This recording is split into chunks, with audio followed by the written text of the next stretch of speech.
In today's video, I'm going to teach you how to add a link to a PDF file in your document effectively and with ease. This process may seem a little daunting if you're not familiar with it, but with these clear steps, you'll find it to be straightforward and user-friendly. Let's start by navigating to the cell where you want to place the link. Take a moment to carefully choose the correct cell, as this will help maintain the organization and clarity of your document. Once you've made your selection, look to the top of the screen for the Insert tab.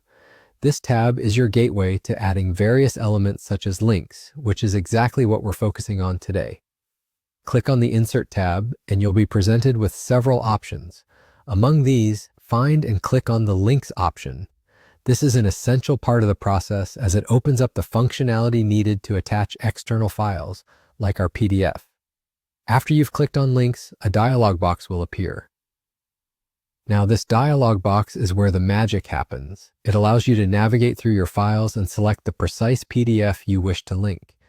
Take your time to ensure that you've selected the correct file.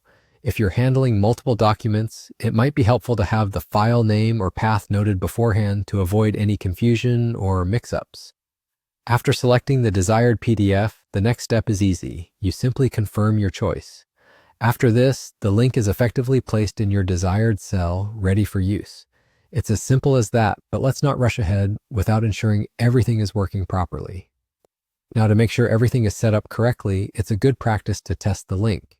When you click on this newly created link, you should see a pop-up message. This confirmation pop-up serves as a safeguard. It's designed to double-check whether you genuinely want to open the file.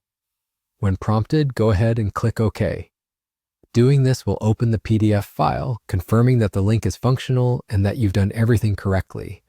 And just like that, you've successfully linked a PDF file into your document. This feature is exceptionally useful for sharing detailed information and ensuring that all relevant documents can be accessed with a simple click. If you found this tutorial helpful, don't forget to like, comment, and subscribe for more handy tech tips and tutorials. Your support means the world to us and keeps us motivated to bring you the best content. Thanks for watching, and see you in the next video.